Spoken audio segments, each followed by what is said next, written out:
Krásný den, milí posluchači, já vás opět vítám u nové epizody podcastu Lékařské fakulty v Plzni. Náš podcast si dává za cíl sdílet různé příběhy, zkušenosti a vědomosti lidí z oblasti medicíny a zdravého životního stylu. Dnešní pozvání přijala Pavlína Klopštoková, cukrářka, vedoucí učitelka na střední škole řemesel a služeb v Děčíně, bývalá členka národního týmu cukrářů a kuchařů, ale také žena, která přes 10 let bojuje s vážnou nemocí. S nemocí, která nese název systémový lupus erythematodes. Dobrý den, Pavlíno. Dobrý den, Teresko. Já děkuji moc, že jste přijala pozvání do našeho podcastu. Já jsem taky ráda, že jsi mě pozvala. Hned na úvod bych se ráda zeptala, co je to systémový lupus erythematodes? Takže systémový lupus erythematodes je autoimunitní onemocnění s výskytem nejčastěji u žen. Nejčastěji postihuje ženy mezi 15. a 45. rokem. Záleží, kde se setkáme. Na 2,5 tisíce lidí je to tak jeden člověk nebo jeden nemocný. Postihuje většinou orgány, jako jsou ledviny, mozek, srdce, kůže, svaly nebo centrální nervový systém. Jak a kdy se potom tohle onemocnění projevilo u vás? Tak u mě se poprvé projevilo v roce 2007, 6 let po porodu. Byly to takové jako maličkosti, kdyby třeba vypadávaly věci s rukou, že jsem třeba v práci něco nesla, najednou mi to spadlo na zem, nebo jsem na dovolený šla na túru a najednou jsem se zastavila a mozek mi nechtěl dávat vůbec signály do nohou, že mám chodit. A byly takové maličkosti, nebo by hodně šedivily vlasy, vypadávaly mi. Mezi zubama mi odumírala kůže. A pak už na začátku září jsem šla k paní doktorce, protože jsem měla i zvýšenou teplotu. Byla jsem neskutečně unavená, jenom jsem spala. A tam mi zjistila, že jsem chudokrevná. Začalo takovýto kolečko, kdy jsem chodila k odborníkům, specialistům, ale nikdo nic nedokázal zjistit. Většinou každý řekl, že to k němu nepatří, ale že je to divný, co mi je. Pak jsem se dostala i do nemocnice, tam mi řekli, že mi nic není, poslali mě domů. Když už byl pak listopad, já jsem asi 4 měsíce takhle ležela doma a nikdo nedokázal zjistit, co mi je. A pak na konci listopadu to zjistila paní revmatoložka, ale to už jsem byla v takovém stavu, kdy jsem fakt jako ležela úplně zkroucená doma a bylo mi neskutečně zlé. To bylo poprvé. A vzpomenete si potom teda, jaká vyšetření nebo léčbu jste zpočátku podstoupila? Já jsem v tom 2007 toho moc nepodstoupila, protože tam jenom dali kortikoidy a fungovala jsem dál. S tím, že mi celý léta nebylo dobře, pořád jsem se cítila unavená, měla jsem nějaký takový ty věci, které mají ty lupusáci všichni. Ale v roce 2019 se mi ten stav hodně zhoršil, kdy jsem se dostala prostě po nějakém kolečku zase v nemocnicích, jsem se dostala na jipku do Děčína, kdy mi zavolal syn záchranku, s tím, že si mysleli, že mám mrtvici, protože jsem mluvila z cesty, nedokázala jsem se říkat ani správný slova ve větách. A na té jipce tam už se rozjelo takovýto, že pan doktor Tureček zavolal do Prahy, zjišťoval, co se mnou má vůbec dělat a odvezli mě do revmatologického centra na Slupy. Ale na té jipce v Děčíně tam mě probrali solumedrolem 1000 mg a pak mi obden dávali 500 mg dvakrát. Řekli tedy lékaři, co bylo příčinou toho onemocnění? Mě už to řekli na začátku, řekli mi, že to je z porodu, ale já si ještě, kromě toho, že to bylo asi opravdu z porodu a byla tam prostě nějaká změna hormonální, tak já jsem pořád pracovala. Já jsem se vlastně jako by to tělo úplně unavila během života. Takže hrál roli i stres. Já si myslím, že ten stres vlastně hraje úplně tu nejhlavnější roli v této nemoci. Vy už jste tady nastínila nějakou tu léčbu zpočátku, ale co je vyloženě léčbou systémového lupusu? Já jsem v tom 2019 teda měla ještě další léčbu v Praze a protože mi byla zjištěna proteinurie, teď abych vám to neřekla špatně, 1,3 mg za den a byla konstatována nefritida 3. stupně při systémovém lupusu, tak jsem tenkrát začala režim Eurolupus a tam mi rozjelo léčení cyklofosfamidem, ale v dnešní době po těch 2 letech se už léčím jenom metipredem, protože já se cítím docela dobře, tak mám už jenom 2 mg denně, pak plakvinil, 200 mg Imuran na snížení imunity. Vy už jste tady jmenovala ty kortikoidy, tak my všichni medici víme, učíme se to každý den pomalu, že kortikoidy mají řadu nežádoucích a vedlejších účinků. Tak měly nějaké účinky takhle na vás? Já se přiznám, já jsem o tom přemýšlela a já vlastně vůbec o žádných nevím. Já totiž nevím, jestli to nepatřilo jako k tomu onemocnění, anebo jestli to patří k těm kortikoidům, protože když člověk jakoby s tou nemocí žije a vlastně ten systémový lupus pořád něco vytváří v průběhu toho života, tak já vlastně vůbec nevím, jestli to patří k těm lékům nebo nepatří. Ale já se přiznám, že já asi ne, protože já oproti ostatním třeba vůbec jsem neměla žádný útoky nebo neměla jsem ani oteklý obličej, nic takového. A je potom teda potřeba dodržovat nějaká opatření? No, já se snažím teda už od začátku a já jsem to jako asi dodržovala i předtím. Já nekouřím, nepiju, chodím pravidelně spát určitou hodinu, snažím se odpočívat. Co se týče sluníčka, tak se třeba vůbec nesluním. Snažím se, když je třeba velký teplo, být v baráku opravdu a nechodit ven a snažím se dobře jíst.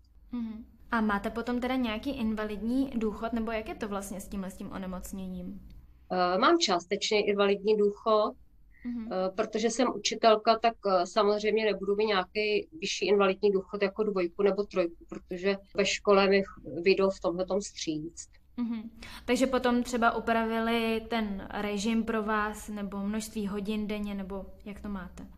No, to se přiznám, že někdo neudělal, protože já v celku vypadám pořád stejně, akorát, že jsem unavená a to bohužel ty lidi nevidějí, tu obrovskou únavu, co ty lidi mají, takže to nikdo okolo mě nevidí a ani mě takhle nevnímají, že jsem unavená, takže oni berou jako, že jsem docela fit.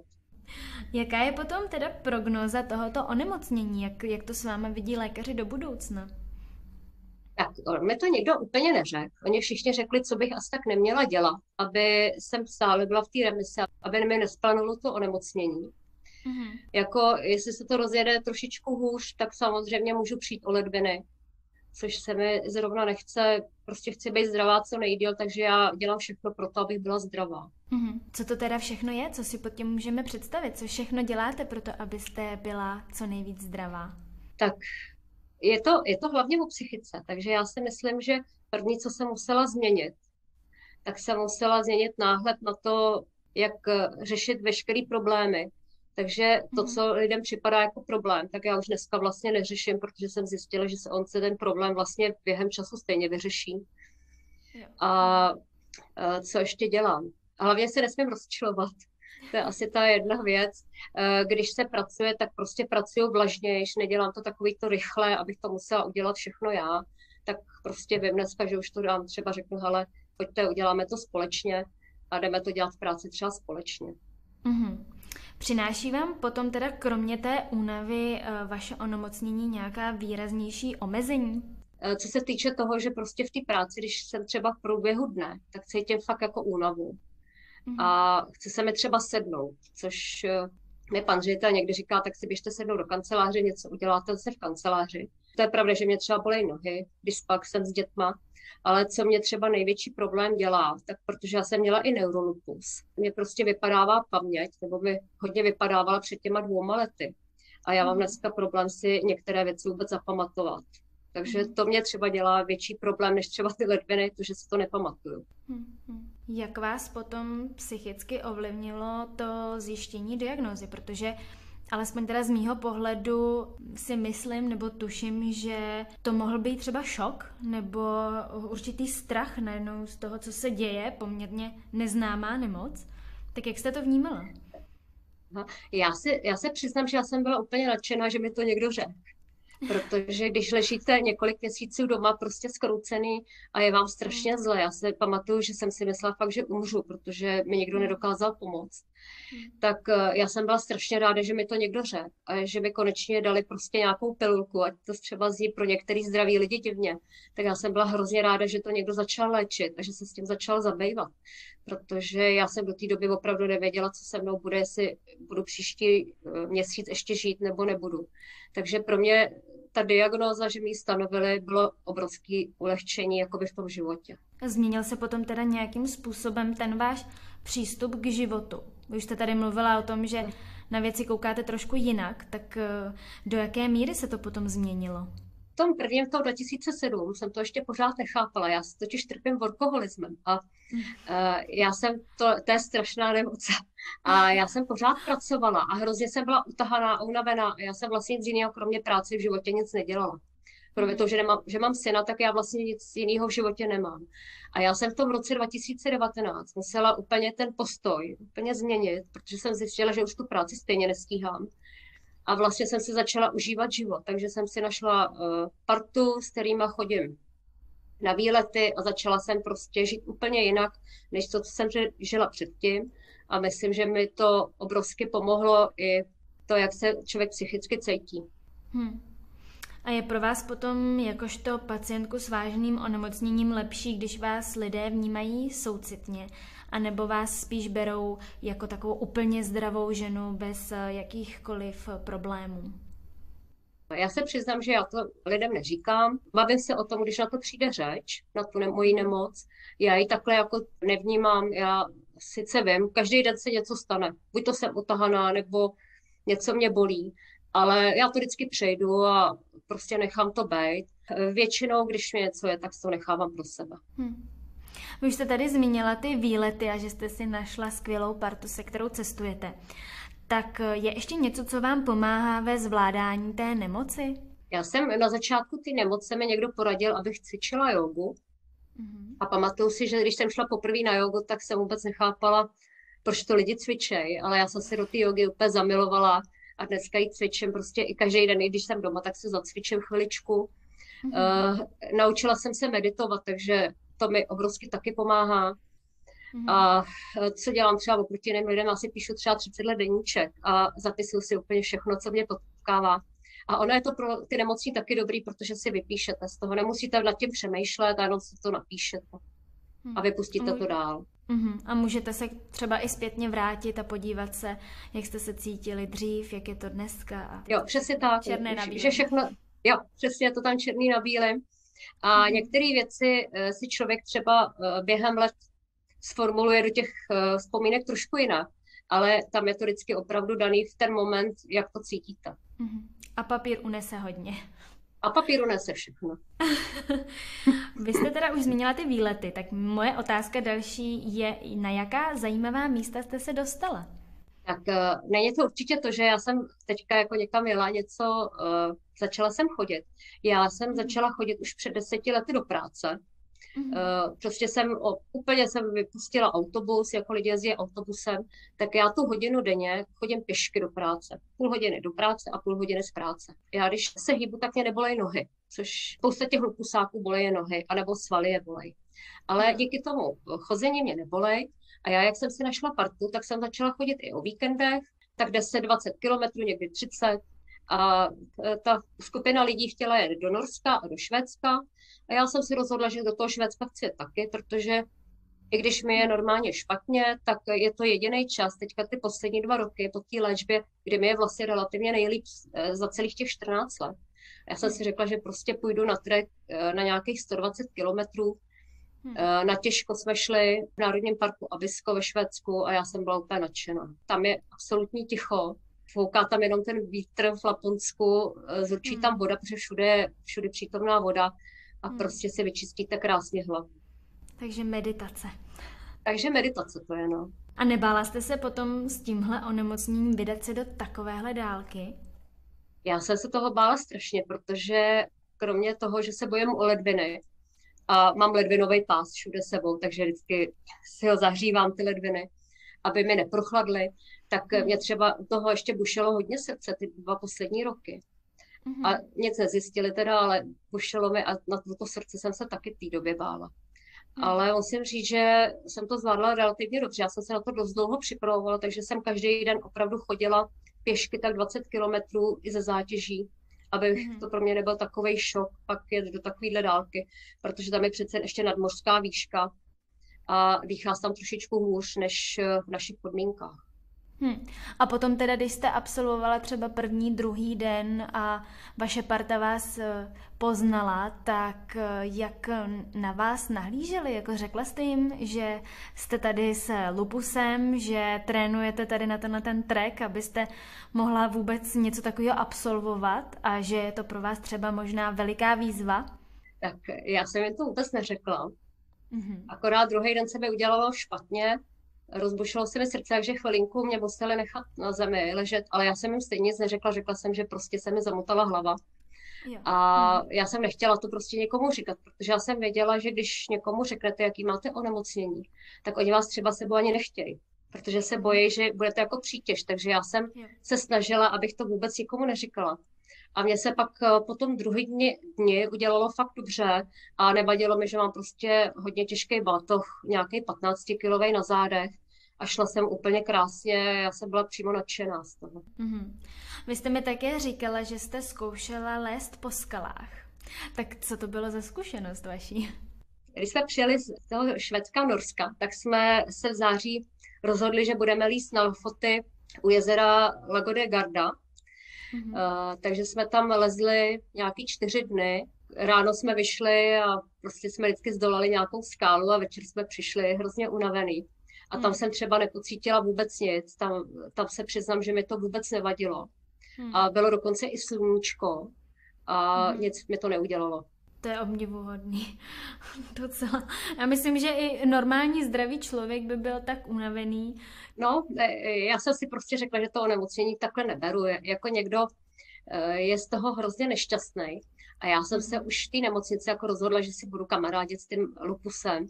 A dokonce jsem si i s ním psala a prostě mluvila jsem s ním. A jako mě to pomáhalo prostě v té nemoci. Takže já ho vůbec neberu jako něco špatného. Mě to zase ukázalo jiné cesty životní. Já už jsem na začátku, když jsem vás představovala, tak jsem říkala, že jste byla součástí národního týmu kuchařů a cukrářů. Tak jaké to je spolupracovat s těmi nejlepšími kuchaři a cukráři? Tak já jsem v národním týmu byla celkem 8 let. Byli to většinou chlapci. Já jsem hodně často bývala i jako sama. Žena mezi 10-12 klukama. Byli to většinou šéf cukráři nebo šéf kuchaři z pražských hotelů nebo pražských restaurací. Byli tam i mimo pražští. A byli to vlastně úplně senzační kluci, kteří tu gastronomii úplně žili gastronomii a celkově tou kuchařinou. A já jsem s nima prostě jezdila po světě po soutěžích a mám na ně obrovské vzpomínky, překrásný. Bylo to úžasných 8 let. Jak jste se vůbec do národního týmu dostala? Já jsem se stala mistrem republiky, možná, že už je to dneska tak 12 let. A já jsem v té době byla strašně velký soutěžák. Právě to bylo k tomu workoholismu. Já jsem prostě pořád chtěla být soutěžákem. Ale dneska třeba mi to už vůbec soutěžení nic neříká. A jsou to jenom 3 roky jako od toho národního týmu. No vy jste právě, jak jste říkala teďka, před 3 lety opustila národní tým, tak bylo příčinou vaše onemocnění? To bylo. My jsme v té době jeli do Singapuru na mezinárodní soutěž a já už jsem se cítila velice špatně už před tou soutěží. Já už jsem nedokázala stíhat se připravovat doma, protože my se připravujeme doma odpoledne, večer. Všechny volné chvíle jsem se připravovala. A já už jsem v té době neměla vůbec žádnou sílu. A v tom období k nám přišlo do národního týmu i několik nováčků a ty rozmíchali vlastně ty vody v národním týmu k dobrému, protože byly zase nově nabitý prostě tou energií. Ale já už jsem je prostě v té době nedokázala zvládat a denně jsem se potýkala se zdravotníma problémama a už je to nedokázalo vybičovat ani k těm výkonům dobrým, takže já jsem prostě po soutěži řekla, že jim děkuju a odešla jsem. Jaké jsou potom vaše největší cukrářské úspěchy? Tak kdo mě zná, tak ví, že já si prostě někde, já ani nevím, kde mám medaile a diplomy. Já prostě vždycky, když jsem jela na nějakou soutěž, tak já jsem byla vždycky strašně šťastná, že někam jdu na výlet, nebo někam do nějaký země. A já jsem byla hrozně ráda s tou partou těch kluků, protože my jsme se strašně rozuměli. A jestli jsme třeba byli první, nebo jsme byli 10., mě to jak tolik nevadilo. Samozřejmě to vadilo už těm ostatním, ale já jsem na to moc nekoukala. Asi pro mě největší úspěch jako jedince bylo, že jsem byla mistrem republiky. A takovej ten úspěch týmu, tak to byl v roce 2018 na světovém poháru první místo v Singapuru. To je úžasný, tak moc gratulujeme k takovémuhle krásnému výkonu. To bylo spíš gratulace pro tým, ne úplně už tenkrát pro mě. Ale já jsem někde četla nebo slyšela, že vy se zaměřujete hlavně na ty sochy čokoládový nebo skulptury, jestli to říkám správně. No, tak co to vlastně je jako za hmotu, nebo dá se to vůbec jíst? Ty skulptury se dají jíst. Buď to se dělají z pasteláže, z čokolády nebo z karamelu. Ve většině případech se kombinujou. Čím víc máte těch surovin nebo těch druhů té dekorace, tak tím jste šikovnější. Po smíchání, po vymodelování, tak vám stvrdla vlastně tato socha úplně na kámen a vy jste ji pak museli vybrousit. Ty jo. Nepředstavitelný pro mě. No, ale jako mně se to líbilo v tom, že doma jsem si mohla modelovat, zase je to nějaký relax, protože relaxujete u toho. Samozřejmě to nebyl relax na těch soutěžích, když jste třeba někam přijeli, protože jste to samozřejmě někam museli odvízt. A někdy se mi stalo, že jsme třeba přijeli na soutěž a já jsem měla rozlámaný třeba na 100 kousků. A pak jsem tam musela lepit a prostě to nešlo. Takže i to se stávalo. Ale je to součást vlastně toho soutěžení. A já jsem právě někde slyšela, že vy jste chtěla být původně sklářkou, což vlastně, jakoby, když si představím ty sochy, tak to není zase tak daleko od toho sklářství. No, já jsem chtěla být sklářkou, já jsem hrozně chtěla malovat sklo nebo brousit sklo, ale moji rodiče řekli, že mě nepošlou na internát tenkrát a řekli, že cukrářka je blízko, takže půjdu na cukrářku. A já si pamatuju, že jsem ani... Nebyla v tom rodinná tradice. Nebyla v tom žádná tradice. Vy doma vlastně vůbec nikoho ani nemáme od gastronomie. Já jsem úplně poprvé dělala gastronomii z rodiny a jsem po ní doteďka, no. A vy jste teda také učitelka tohoto oboru, jak jsem říkala, už na té střední škole řemesel a služeb v Děčíně. Co vás nejvíce baví na tom učení? Ten, kdo pracuje s dětma, tak ví, že úplně tolik nestárne. Každý den je úplně jiný. Potkáte někdy žáky, s kterými jste úplně strašně rád v té třídě a celý den vám uteče, ani nevíte jak a jste hrozně rádi, nebo když je něco naučíte, nebo když někam jedete a oni jsou strašně rádi, že poprvé viděli nějaký hezký hotel. Tohle všechno patří k tomu učitelství. A nebude vám vadit, že si takhle třeba budujete nějakou konkurenci, když si v podstatě vychováváte cukráře a oni jednou možná zastoupí vás na tom trhu? Mě to ani nikdy jako nenapadlo. Já jsem strašně ráda, když nějaký žák, třeba máme žáky, někteří jsou šéf cukrářky dneska v Praze a já se s nima strašně ráda chlubím, protože byli úplně úžasný tenkrát. Nebo když vyhrajou mistra republiku dneska oni, tak já jsem úplně z nich nadšená, že to prostě dokázali vyhrát. A je to taková vizitka toho učitele, když ten žák dělá podobné věci jako ten učitel a vyhraje to. Je jenom dobře. Nebo když si otevře cukrárnu, to je ještě lepší. No a vy jste neplánovala založit si vlastní cukrárnu? Já jsem taky plánovala, strašně jsem chtěla celý život podnikat, ale asi jsem neměla takovou tu drzost prostě opustit školství a odejít někam samostatně pracovat. Myslím si, že bych na to asi měla tenkrát talent, ale dneska už třeba nemám sílu, takže dneska už bych do toho nešla. A teď mě ještě napadá, tady v Čechách probíhala, myslím, že minulý rok ta soutěž Peče celá zem. Myslím, že se to takhle jmenovalo. Ano. Nepozvali vás jako porotkyni? Ne, vůbec já jsem viděla ten pořad až v televizi a je to úplně úžasný, že něco takového vzniklo, protože ty cukráři vždycky jsou kuchaři, ale ty cukráři vůbec nejsou vidět. A já si myslím, že to bylo zase hezky v tom, že opravdu ta cukrařina je taková jemnější oproti kuchařině. Ukážete tam takovej svůj talent, trošku jiný než ty kuchařině.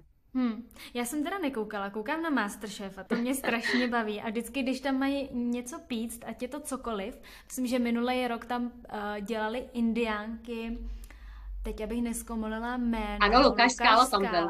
Ano, a to byl váš kolega. To byl můj kolega z národního týmu. A já se teda přiznám, že pro mě je to pořád ten nejlepší cukrář republice, Lukáš.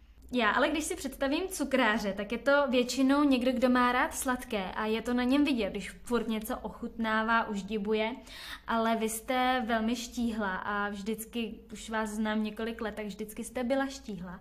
Je to otázka genetiky nebo zdravého životního stylu? Tak my jsme celkově štíhlá rodina.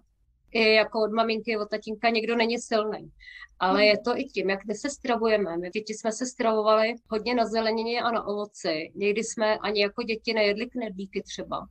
To maminka ani nedělala, nebo jsme nejedli vůbec smažené věci. A já se teda přiznám, že jsem třeba hranolky mám jednou do roka. A to mám jenom výjimečně, když někam jedeme, já na ně dostanu fakt chuť. A nebo jsem ještě nikdy nejedla hamburger, což normálně lidi ho snědí, ale já jsem ještě nikdy nejedla. Nebo jsem vyřadila ze svého jídelníčku bílé pečivo. To jsem taky vyřadila. A jíme hodně prostě zeleniny a ovoce. A když si chcete dát nějaký zákusek, tak jaký je ten váš nejoblíbenější? Já mám nejradši úplně karamelový větrník. To je můj takovej největší favorit.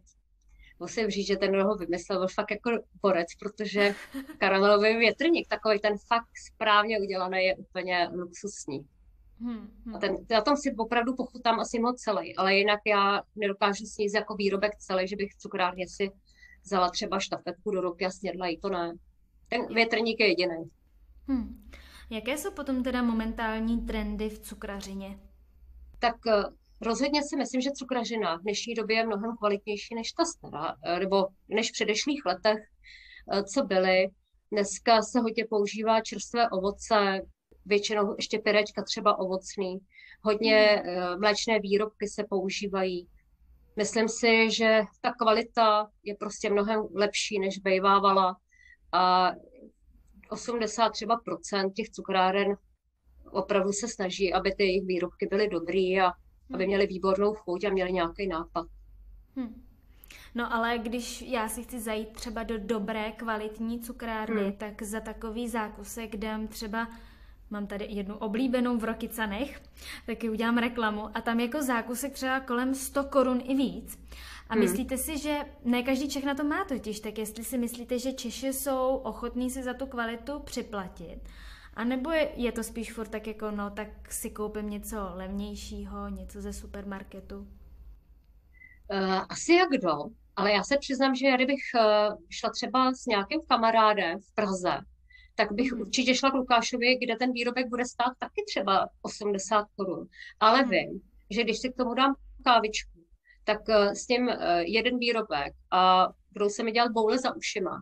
A nebudu jíst někde ze supermarketu z krabičky, já nevím, věneček, který má několik dní trvanlivost a neměl by mít, že jo.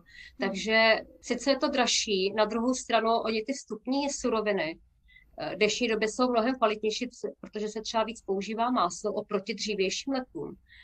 A hlavně ještě je drahá ta práce toho cukráře. Chtěla byste potom něco vzkázat na závěr našim posluchačům? Tak já bych asi všem úplně chtěla vzkázat, nebo popřát jim hlavně zdraví, protože to zdraví je vlastně úplně nejdůležitější. A pak takovou tu dobrou náladu, šťastné myšlenky, protože bez dobré nálady, bez šťastných myšlenek ani to zdraví pak pokulhává. A určitě, aby byl každý šťastný. To je krásný. Což je potřeba, že jo, v téhle šílené době. Pavlíno, já vám chci moc poděkovat za rozhovor a za to, že jste se s námi podělila o svůj příběh. Také vám chci popřát, abyste byla co nejdéle v té remisi a neměla žádné komplikace.